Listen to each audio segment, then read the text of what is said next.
new faces on the roster, just how are you going about deciding, which guys you want for special teams? That's the $1 million question. Yeah, I mean, we were just talking about walking in here. Just every year it's different with the portal, and you have pretty much a whole new team, and just getting to know them throughout the winter workouts, and have the team bonding and the culture and all that stuff that you have to just rebuild. Obviously, we have a talented roster. We just got to get the right guys in the right spots. So for example, at my positions, they're all new. You got a new long snapper, you have a new field goal kicker, you have a new punter. So it's a work in progress. But I thought we had a pretty good day today. Tanner Gillis has done a nice job at punting for us. We have an Australian punter to replace Josh as well. We'll see how he's coming along pretty well. Lachlan Kerrigan, and then we have a transfer from Ohio, Gianni Spedic, the field goal kicker, and Oliver Castaneda has been here.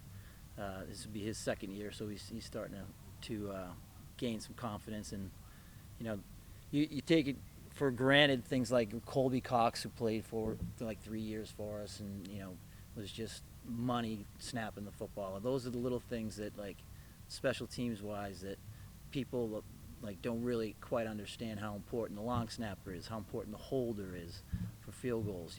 It's a whole completely new operation. And then we don't have our returners will be new. Kobe Drake was phenomenal. We had the ultimate trust in him. So we got guys like Greg DeRosier, and Sutton will be back, and Bryce Dorsey's dynamic. He's a dynamic young player. So we certainly have a lot of tools. We just got to make sure that we have the right guys who we feel that we can trust back there. So you basically got two guys competing for a place kicker, two guys for a punter. Yeah, I think what's going to happen with the 105 is, in the specialist world, it's going to be a two deep. Like, there'll be two long snappers, two kickers, two punters. You can't. The days of bringing in more of that are going to be over. So. And so, I mean, you mentioned Sutton. Yeah. I know where he was expected to be last year before he got hurt. Are you still expecting him to be, your kick returner? I hope so. I mean, between he and Greg DeRosier, those are two good problems to have. I mean, those are dynamic, explosive guys with the ball in their hand. I so missed Sutton last year. I mean, just his presence, his smile, all that. He's been working his butt off to get back. I mean, like, you wouldn't believe how hard he's been working. He's so hungry. So all those things, we have some talent, and Sutton's a unique, special talent. And with your two field goal kickers, how do you feel about their range and what you've been seeing so far? Both of them have really strong legs. We just finished a field goal period, and then Oliver did a really nice job. He was perfect for the day, and Gianni missed one that was fairly deep, but Gianni's, I think, his long is 53 in a game at Ohio. And then we're going to miss guys like Tristan Vandenberg, a kickoff guy. We kicked the ball off, I think it was 83 times last year, and 75 of those weren't returned. That's an amazing fact. So the kickoff specialist guy, Oliver's got an extremely strong leg. So does Gianni. But I think we were very spoiled with Tristan. That's just coverage part of it.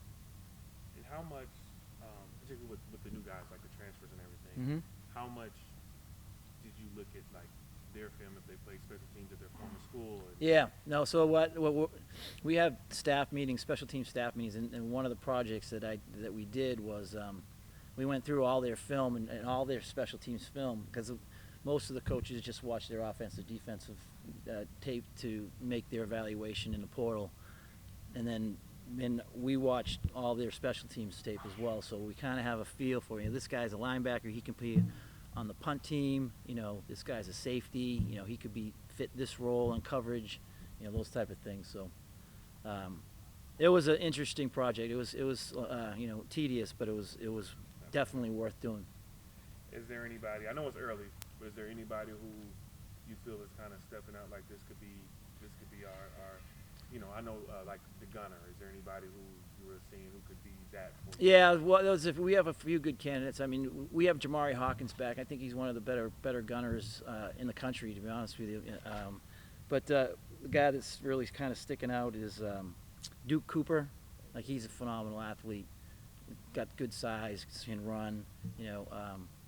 He's really. I think he's probably going to be the starting gunner along with Jamari.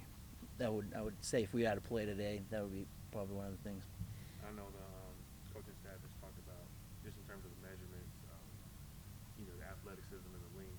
Is how are you kind of seeing that play out in special teams? Just having that athleticism that some of the other coaches have talked about. Yeah, no, I mean, the coach has done a nice job evaluating. We're long at the corner spot in safety, especially. We have linebackers who can run and hit. We're just like it's a puzzle right now.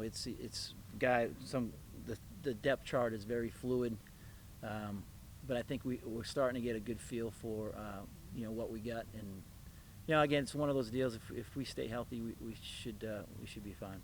You talked about Kobe Cox and how important he was. You got any candidates of replacing that important role that he played?